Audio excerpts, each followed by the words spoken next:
Good morning my dear students. आज की इस क्लास में हमको बेटा क्लास 12th फिजिक्स के मोस्ट इम्पॉर्टेंट लघु उत्तरी टाइप के क्वेश्चन देखना है बेटा। वो सारे क्वेश्चन जो 2 नंबर एंड 3 नंबर में आते हैं, उन सब क्वेश्चनों को आज हम इस वीडियो में कवर करेंगे। अगर आप इन सभी क्वेश्चनों को अच्छी तरह से पढ़ लेते हैं तो आपका कोई भी क्वेश्चन इन क्वेश्चनों के बाहर से बोर्ड में नहीं पूछा जाएगा। पहला क्वेश्चन देखते हैं बेटा, क्या कह रहा है। पहला क्वेश्चन कह रहा है बेटा, कूलाम का विद्युत बल संबंधित नियम लिखिए। जो कूलाम है उनके विद्युत बल संबंधित नियम लिखना है। तो कूलाम के अनुसार दो आवेशों के मध्य लगने वाला बल आवेशों Q1 Q2 के गुणनफल के अनुक्रमानुपाती तथा उनके मध्य की दूरी r के व्युत्क्रमानुपाती होता है। तो कूलाम ने बताया था कि जैसे दो आवेश हैं Q1 Q2, तो इनके बीच में जो लगने वाला बल होता है, इनके बीच में जो लगने वाला बेटा क्या होता है, बल, वो इन दोनों आवेशों के गुणनफल के अनुक्रमानुपाती होता है तथा इन दोनों आवेशों के बीच की जो दूरी r होती है इसके वर्ग के व्युत्क्रमानुपाती होता है। इसके दूरी के वर्ग के, यहाँ पे लिख लेना बेटा, वर्ग के व्युत्क्रमानुपाती होता है। वर्ग के क्या होता है बेटा, व्युत्क्रमानुपाती होता है। तो F इक्वल टू के Q1 Q2 by are square, जहाँ के का मान होता है 1/4 पाई एप्सिलॉन नॉट, जिसकी वैल्यू आपको हमेशा याद होनी चाहिए, होते हैं 9 × 10⁹ 9 × 10⁹ न्यूटन मीटर स्क्वायर कुलाम पर coulomb square, newton metre square पर कुलाम स्क्वायर। अब हम देखते हैं सेकंड क्वेश्चन बेटा। सेकंड क्वेश्चन है बेटा, एम्पियर का परपथी नियम समझाइए। जो एम्पियर हैं उनके परपथी नियम को समझाना है बेटा। तो किसी बंद वक्र की परितः चुंबकीय क्षेत्र की तीव्रता का रेखा समाकलन उस बंद वक्र द्वारा घिरे क्षेत्रफल में से गुजरने वाले कुल वैद्युत धारा का म्यू नॉट गुना होता है। कितना होता है बेटा, म्यू नॉट गुना होता है। ये बात आपकी कूलाम एम्पियर ने बताई थी, और इस नियम को ही हम लोग किसका नियम कहते हैं बेटा, एम्पियर का परपथी नियम कहते हैं। तो रेखीय समाकलन B dot D L equal to होता है म्यू नॉट इंटू आई। अगला इंपॉर्टेंट क्वेश्चन बेटा जो आपको तैयार करना है वो है, वैद्युत द्विध्रुव की परिभाषा, मात्रक एवं बीमा लिखिए। वैद्युत द्विध्रुव की परिभाषा लिखना है, उसका मात्रक लिखना है और बीमा लिखना है। तो देखिए, दो विपरीत आवेशों में एक आवेश का परिमाण, दो विपरीत आवेश हैं उनमें से किसी एक आवेश का परिमाण तथा उनके बीच की अल्पतम दूरी, उनके बीच की अल्पतम दूरी के गुणनफल को वैद्युत द्विध्रुव आघूर्ण कहते हैं। के गुणनफल को क्या कहते हैं बेटा, वैद्युत द्विध्रुव आघूर्ण कहते हैं। इसे P से प्रदर्शित करते हैं। इसे किससे प्रदर्शित करते हैं बेटा, P से प्रदर्शित करते हैं। P equal to Q into 2L हो जाएगा। 2L क्या है, दोनों आवेशों के बीच की अल्पतम दूरी। अब मात्रक की बात करें बेटा तो इसका मात्रक होता है कूलाम मीटर, और बीमा की बात करें तो इसकी बीमा होती है LTA। कितनी होती है बेटा, LTA। अगला इंपॉर्टेंट क्वेश्चन है बेटा, वैद्युत चुंबकीय तरंगे क्या हैं, इसके गुण भी बताइए। आपको बताना है कि वैद्युत चुंबकीय तरंगे क्या हैं तथा इनके गुण भी बताइए। तो देखिए, वैद्युत चुंबकीय तरंगे क्या होती हैं बेटा, ऐसी तरंगे जिनके चलने के लिए किसी माध्यम की ज़रूरत होती है उन्हें विद्युत चुंबकीय तरंगे कहते हैं। ऐसी तरंगे जिनके चलने के लिए किसी माध्यम की ज़रूरत होती है उन्हें विद्युत चुंबकीय तरंगे कहते हैं। इनमें वैद्युत क्षेत्र तथा चुंबकीय क्षेत्र एक दूसरे के लंबवत कंपन करते हैं। इनमें ये बात याद रखना है कि जो वैद्युत क्षेत्र तथा चुंबकीय क्षेत्र होते हैं वो एक दूसरे के लंबवत कंपन करते हैं। ये तो पहला हो गया कि वैद्युत चुंबकीय तरंगे क्या होती हैं। अब दूसरा है, इनके गुण भी बताइए। तो देखिए, गुणों की अगर हम बात करें तो विद्युत चुंबकीय तरंगों के महत्वपूर्ण गुण, इनको चलने के लिए माध्यम की आवश्यकता होती है। पहला पॉइंट याद रखना बेटा कि इनको चलने के लिए माध्यम की आवश्यकता होती है। पॉइंट 2, ये तरंगे प्रकाश के वेग से चलती हैं। ये तरंगों का जो वेग होता है वो उतना ही होता है जितना आपके प्रकाश का वेग होता है। ठीक है, ये पॉइंट आपको याद रखना है। अब हम देखते हैं बेटा नेक्स्ट क्वेश्चन, इनकी ऊर्जा वैद्युत ऊर्जा इनकी ऊर्जा वैद्युत तथा चुंबकीय क्षेत्र में बढ़ती है। इनकी जो ऊर्जा होती है वो बटती है। तो इनकी ऊर्जा वैद्युत तथा चुंबकीय क्षेत्र में बट जाती है। ठीक, अगला इंपॉर्टेंट क्वेश्चन है बेटा, विद्युत वाहक बल तथा विभवांतर, जिसको हम लोग टर्मिनल विभवांतर कहते हैं, में अंतर स्पष्ट कीजिए। अब आपको विद्युत वाहक बल तथा विभवांतर में क्या स्पष्ट करना है बेटा, अंतर स्पष्ट करना है। तो देखिए, एक तरफ लिख लिया विद्युत वाहक बल और एक तरफ लिख लिया विभवांतर। तो विद्युत वाहक बल में ये परिपथ के प्रतिरोध पर निर्भर नहीं करता। जो विद्युत वाहक बल होता है बेटा ये परिपथ के प्रतिरोध पर निर्भर नहीं करता। विभवांतर की बात करें बेटा, ये परिपथ के प्रतिरोध पर निर्भर करता है। जो विभवांतर होता है ये परिपथ के प्रतिरोध पर निर्भर करता है। अगला पॉइंट, जो विद्युत वाहक बल है ये खुले परिपथ में कार्य करता है, जबकि विभवांतर ये बंद परिपथ में कार्य करता है। अगर हम विद्युत वाहक बल का अगला पॉइंट देखें तो ये किन्हीं दो बिंदुओं के बीच विभवांतर से अधिक होता है। जो विद्युत वाहक बल होता है ये किन्हीं भी दो बिंदुओं के बीच का जो विभवांतर होगा उससे ज़्यादा इसका मान होता है। अगर हम विभवांतर की बात करें, ये सदैव विद्युत वाहक बल से कम होता है। किसी भी बिंदु पर अगर आप विभवांतर निकाल रहे हैं दो बिंदुओं के बीच में, तो वहाँ का जो विद्युत वाहक बल होगा उसकी तुलना में इसका मान कम आएगा। बस इतने ही इसके अंतर होते हैं बेटा। अगला इंपॉर्टेंट क्वेश्चन देखिए, एलसीआर परिपथ के शक्ति गुणांक का व्यंजक लिखिए। जो एलसीआर परिपथ होता है या एलसीआर परिपथ के शक्ति गुणांक का व्यंजक लिखना है, तो एलसीआर परिपथ में शक्ति गुणांक होता है बेटा कॉस फाई बराबर आर बटे रूट के अंदर R square plus X L minus X E का होल स्क्वायर। ठीक है, ये आपका होता है सूत्र किसका बेटा, शक्ति गुणांक का एलसीआर परिपथ में, जहां आर बता रहा है बेटा प्रतिरोध को, एक्सएल बता रहा है की प्रतिघात को, एक्सई बता रहा है धारतीय प्रतिघात को। अगला इंपॉर्टेंट क्वेश्चन है बेटा, प्रतिरोध का मात्रक तथा विमीय सूत्र लिखना है। अब आपको यहाँ पर प्रतिरोध का मात्रक लिखना है और उसका विमीय सूत्र लिखना है। तो प्रतिरोध का मात्रक ओम होता है। पहली बात याद रखना है बेटा कि जो प्रतिरोध होता है उसका मात्रक क्या होता है बेटा, ओम होता है। तथा विमीय सूत्र की अगर मैं बात करूँ, इसकी बात करता हूँ बेटा विमीय सूत्र, तो इसका विमीय सूत्र होता है एम एल स्क्वायर टी की पावर -3 ए की पावर -2 होता है। तो इसका विमीय सूत्र कितना होता है, एम एल की पावर 2 टी की पावर -3 ए की पावर -2 होता है। अब हम बात करते हैं बेटा अगला क्वेश्चन, विशिष्ट प्रतिरोध का मात्रक एवं बीमा लिखना है कि विशिष्ट प्रतिरोध का मात्रक क्या होता है तथा इसकी बीमा लिखना है। तो देखिए, विशिष्ट प्रतिरोध का मात्रक ओम मीटर होता है। पहला पॉइंट याद रखना है कि जो विशिष्ट प्रतिरोध होता है इसका मात्रक क्या होता है बेटा, ओम मीटर होता है। तथा इसकी जो बीमा है, बीमा क्या होती है, एम एल की पावर 3 टी की पावर -3 ए की पावर -2 होता है। ठीक, चलते हैं नेक्स्ट क्वेश्चन पे बेटा। अगला क्वेश्चन देखिए क्या कह रहा है।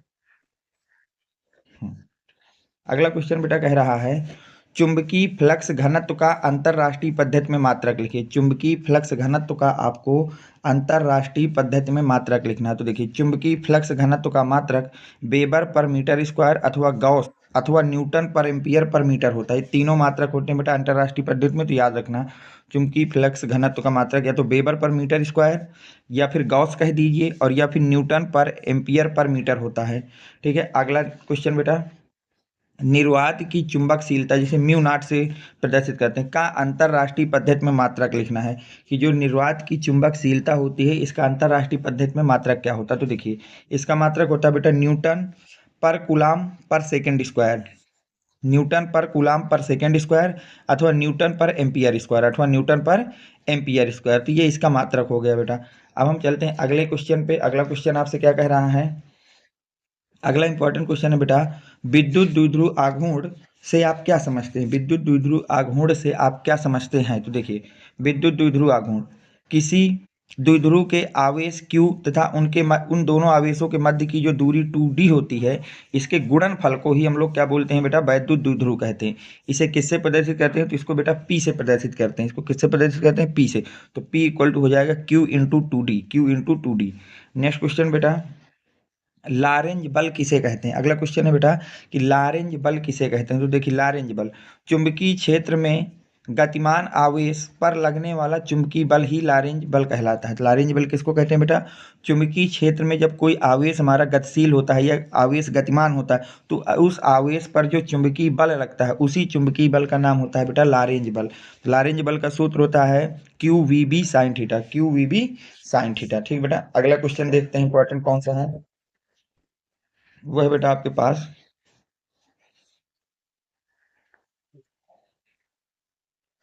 अगला क्वेश्चन है बेटा, अवतल लेंस की प्रथम फोकस की परिभाषा दीजिए।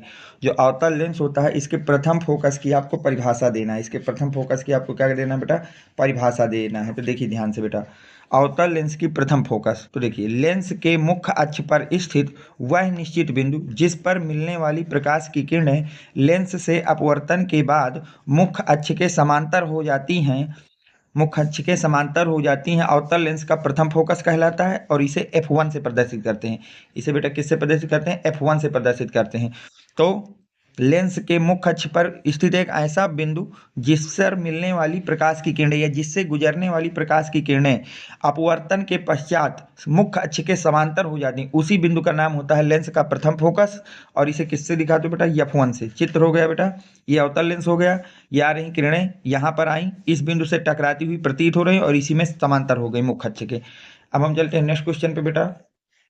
अगला क्वेश्चन है, कूलाम के नियम की सीमाएं लिखिए। कूलाम के नियम की आपको क्या लिखना है बेटा? सीमाएं लिखना है। तो देखो, कूलाम के नियम की सीमाएं, यह नियम सिर्फ दो बिंदु आवेशों के लिए सत्य है। पहली बात याद रखना है कि यह जो नियम है वो सिर्फ दो बिंदु आवेशों के लिए सत्य है। दूसरा पॉइंट, यह नियम सिर्फ स्थिर आवेशों के लिए सत्य है। जो आवेश है वो गतिमान नहीं होना चाहिए। इन दो कंडीशन को अगर अप्लाई हो रहे हैं तभी जाकर के आप कूलाम का नियम लगा सकते हैं। अगला क्वेश्चन बेटा, किसी तार का प्रतिरोध आर ओम है। कोई तार है जिसका प्रतिरोध कितना बेटा? आर ओम है। यदि इसे मूल लंबाई का एन गुना खींच दिया जाता है, अब उसको खींच करके उसकी लंबाई एन गुना बढ़ा दी जाती, तो इस खींचे हुए तार का प्रतिरोध बताइए। तो इसका नया प्रतिरोध को हम आर डैश से दिखाते हैं। वो होता है बेटा, खींची गई लंबाई जितने गुना है उसका स्क्वायर गुणे पुराना प्रतिरोध। तो R dash equal to N square R होता है, जहां आर डैश क्या होता है बेटा? तार को खींचने के बाद प्रतिरोध। एन क्या होता है? तार की लंबाई कितने गुना बढ़ाई है। और आर क्या होता है? तार को खींचने से पहले का प्रतिरोध। अगला इंपॉर्टेंट क्वेश्चन देखिए कौन सा है। अगला क्वेश्चन कह रहा है बेटा, ताप वृद्धि के साथ धातु की प्रतिरोधकता में वृद्धि की व्याख्या कीजिए। कि ताप वृद्धि के साथ धातु की प्रतिरोधकता में वृद्धि की व्याख्या करना है कि ताप बढ़ाने से धातु की प्रतिरोधकता किस तरह बढ़ती है। तो देखिए, धातु का ताप बढ़ाने से धातु में उपस्थित मुक्त इलेक्ट्रॉनों का वेग बढ़ जाता है। जब आप किसी भी धातु का ताप बढ़ाते हैं तो धातु में उपस्थित जो मुक्त इलेक्ट्रॉन होते हैं उनका क्या बढ़ जाता है बेटा? वेग बढ़ जाता है, जिसके कारण धातु का प्रतिरोध घट जाता है। जिसके कारण धातु का जो प्रतिरोध होता है वो घट जाता है और धातु की प्रतिरोधकता बढ़ जाती है। ठीक। अगला क्वेश्चन बेटा, आवेश वाहकों की गतिशीलता की परिभाषा बताइए तथा इनका मात्रक लिखिए। अब आपको क्या करना है बेटा? आवेश वाहकों की गतिशीलता की परिभाषा लिखना है कि आवेश वाहक जो होते हैं उनकी गतिशीलता को परिभाषित करना है तथा मात्रक लिखना है। तो आवेश वाहकों की गतिशीलता बेटा, किसी चालक की गतिशीलता अनुगमन वेग तथा वैद्युत क्षेत्र के अनुपात के बराबर होती है। इसे म्यू से प्रदर्शित किया जाता है। तो याद रखना बेटा, किसी भी चालक की जो गतिशीलता होती है वो किसके बराबर होती है बेटा? अनुगमन वेग तथा वैद्युत क्षेत्र के अनुपात के बराबर होती है। तो अगर हम आवेश वाहक की गतिशीलता का सूत्र लिखें, आवेश वाहक की गतिशीलता का सूत्र लिखें, तो सूत्र हो जाएगा इक्वल आपके पास बेटा, mu equal to V D by E. Mu equal to V D by E, जहां म्यू क्या होगा बेटा? आवेश वाहक की गतिशीलता। म्यू किसको कहते हैं बेटा? आवेश वाहक की गतिशीलता। वीडी किसे कहते हैं बेटा? इलेक्ट्रॉनों का अनुगमन वेग। और ई किसको कहते हैं? वैद्युत क्षेत्र को। अगर हम इसकी मात्रक की बात करें तो मात्रक होता है बेटा मीटर स्क्वायर पर वोल्ट पर सेकंड। मीटर स्क्वायर पर वोल्ट पर सेकंड। अगला क्वेश्चन बेटा, धारा घनत्व से आप क्या समझते हैं? धारा घनत्व से आप क्या समझते हैं, इसका मात्रक लिखिए। तो देखिए, धारा घनत्व बेटा, किसी चालक तार में प्रवाहित धारा तथा अनुप्रस्थ काट के क्षेत्रफल ए के अनुपात को धारा घनत्व कहते हैं। इसे जे से प्रदर्शित करते हैं। अब देखिए, धारा घनत्व बेटा क्या है? किसी भी चालक तार में जो प्रवाहित धारा होती है तथा उस तार का अनुप्रस्थ काट के क्षेत्रफल, इन दोनों के अनुपात को ही हम लोग धारा घनत्व कहते हैं। और इसे किससे दिखाते हैं बेटा? इसे जे से दिखाते हैं। इसे किससे दिखाते हैं बेटा? जे से दिखाते हैं। अब अगर हम बात करते हैं बेटा धारा घनत्व के सूत्र की, तो धारा घनत्व का सूत्र होता है जे बराबर आई बाई ए। जे बराबर आई बाई ए एक सूत्र होता है किसका बेटा? धारा घनत्व का। जहाँ जे जो है वो बताता है बेटा धारा घनत्व को, आई बताता है विद्युत धारा को, और ए बताता है अनुप्रस्थ काट के क्षेत्रफल को। अनुप्रस्थ काट के क्षेत्रफल को। अब देखिए, धारा घनत्व का मात्रक अगर हम बात करते हैं बेटा कि धारा घनत्व का मात्रक क्या होता है, तो मात्रक होता है ampere per metre square. Ampere per metre square. अगला क्वेश्चन है बेटा, मुक्त इलेक्ट्रॉनों के अनुगमन वेग से आप क्या समझते हैं? मुक्त इलेक्ट्रॉनों के अनुगमन वेग से आप क्या समझते हो? तो देखिए, मुक्त इलेक्ट्रॉनों का अनुगमन वेग, वैद्युत क्षेत्र के अंदर कोई मुक्त इलेक्ट्रॉन जिस वेग से गति करता है वह वेग मुक्त इलेक्ट्रॉनों का अनुगमन वेग कहलाता है। तो वैद्युत क्षेत्र के अंदर कोई भी मुक्त इलेक्ट्रॉन जिस वेग से गति करता है उसी वेग का नाम होता है बेटा मुक्त इलेक्ट्रॉनों का अनुगमन वेग। और इसे किससे दिखाते हैं? इसको बेटा वीडी से दिखाते हैं। किससे दिखाते हैं बेटा? वीडी से दिखाते हैं।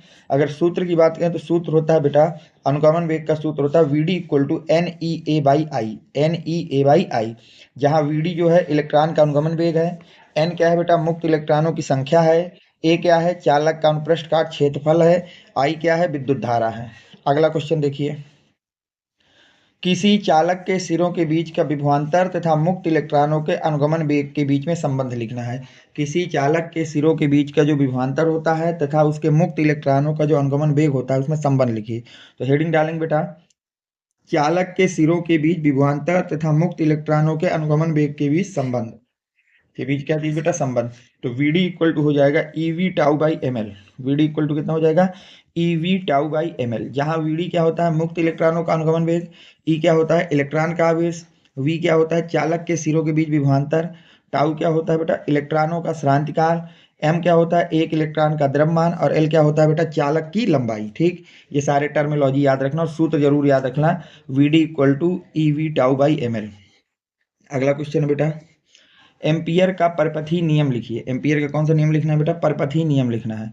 तो किसी बंद वक्र के परितः चुंबकीय क्षेत्र का रेखीय समाकलन, किसी बंद वक्र के परितः चुंबकीय क्षेत्र का जो रेखीय समाकलन होता है, उस वक्र में बहने वाली विद्युत धारा का म्यू नॉट गुना होता है।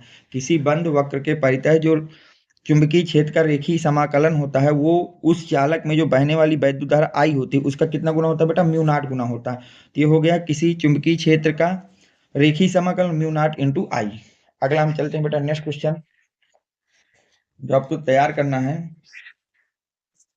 वो है आपके पास बेटा, चुंबकशीलता म्यू नॉट तथा वैद्युतशीलता ई नॉट में संबंध को स्थापित करना है। या इसी क्वेश्चन को दूसरी तरह से पूछ सकता है बेटा, mu naught into E not का मान ज्ञात कीजिए। ठीक, तो देखिए हम जानते हैं कि 1/4πε0 इक्वल टू क्या होता है, 9 × 10⁹।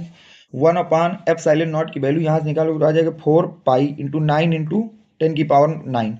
अब 1/ε0 4 का 9 से मल्टीप्लाई कर दोगे तो 36π × 10⁹।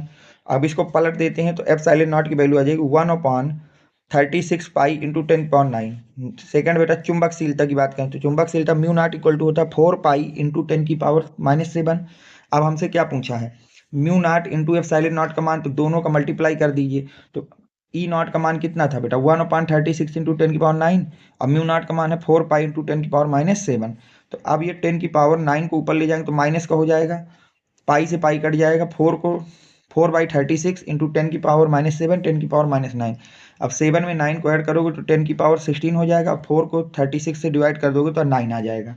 अब देखिए यहाँ से, तो यहाँ से हमको पता चल गया कि जो म्यू नॉट अपॉन ε0 की वैल्यू हो किसके इक्वल है बेटा, 9 × 10⁻16 की, जिसको आप लिख सकते हो 3 × 10⁸ का होल स्क्वायर। और 3 × 10⁸ किसकी वैल्यू होती है बेटा, सी की वैल्यू होती है।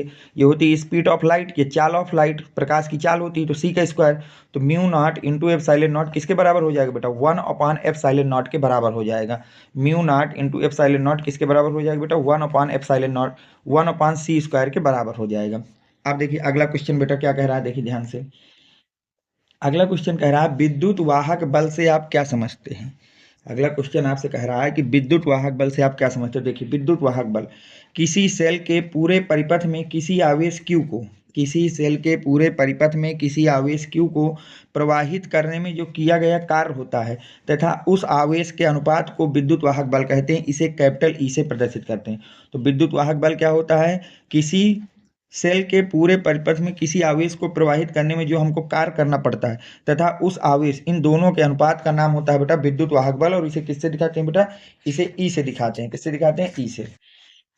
अगर हम बात करें बेटा, यहाँ ई को हम लोग बोलते हैं बेटा विद्युत वाहक बल, डब्ल्यू को बोलते हैं आवेश को प्रवाहित करने में किया गया कार्य, और क्यू को बोलते हैं प्रवाहित आवेश। क्यू को क्या बोलते हैं बेटा, प्रवाहित आवेश।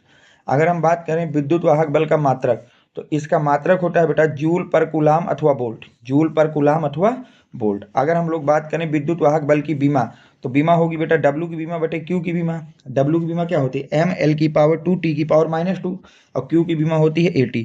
तो फाइनली ई की बीमा आ जाएगी ml2t⁻³ a⁻1। ठीक, अब देखिए नेक्स्ट क्वेश्चन, एक समान चुंबकीय क्षेत्र से क्या तात्पर्य है, उदाहरण दीजिए। कि एक समान चुंबकीय क्षेत्र से क्या तात्पर्य है, इसको उदाहरण देके समझाना है। तो देखिए जिस क्षेत्र में चुंबकीय बल रेखाएं परस्पर समांतर तथा समदूरस्थ, जिस क्षेत्र में चुंबकीय बल रेखाएं समांतर तथा समदूरस्थ होती हैं, वह क्षेत्र एक चुंबकीय क्षेत्र कहलाता है। वो क्षेत्र आपका एक समान चुंबकीय क्षेत्र कहलाता है। जैसे ये देखिए समांतर है, एक समदूरस्थ मतलब दो रेखाओं के बीच की दूरी हमेशा बराबर होनी चाहिए, तो ये होती हैं एक समान चुंबकीय बल रेखाएं। उदाहरण के लिए किसी धारावाही प्रणालिका के चारों तरफ चुंबकीय क्षेत्र जो होता है वो एक समान चुंबकीय क्षेत्र रेखाओं का एक महत्वपूर्ण उदाहरण होता है। सेकंड क्वेश्चन देखिए क्या कह रहा है बेटा, विद्युत नेटवर्क के लिए किरचॉफ के दोनों नियम लिखे। विद्युत नेटवर्क के लिए किरचॉफ के दोनों नियम लिखना है। देखिए तो प्रथम नियम क्या था बेटा?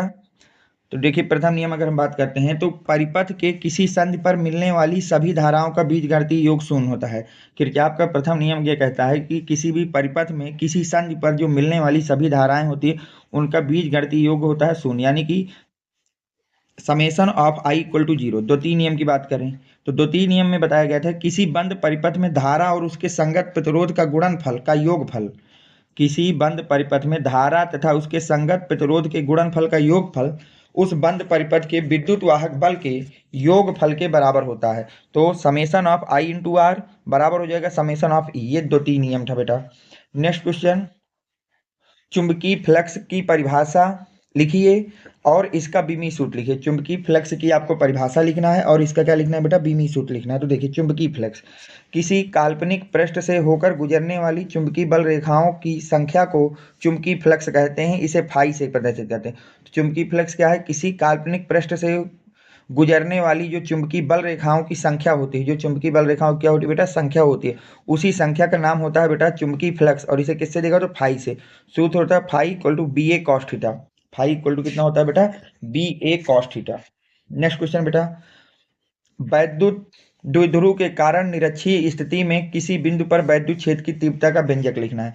वैद्युत द्विध्रुव के कारण निरक्षीय स्थिति में किसी बिंदु पर वैद्युत क्षेत्र की तीव्रता का व्यंजक लिखना है। तो ये हो गया वैद्युत द्विध्रुव, इसकी निरक्षीय स्थिति ये हो गई बेटा पॉइंट पी पर हमको वैद्युत क्षेत्र की तीव्रता का व्यंजक लिखना है। तो व्यंजक होता है E equal to 1/4 pi epsilon nought, 1/4 pi epsilon nought P by R cube, P by R cube.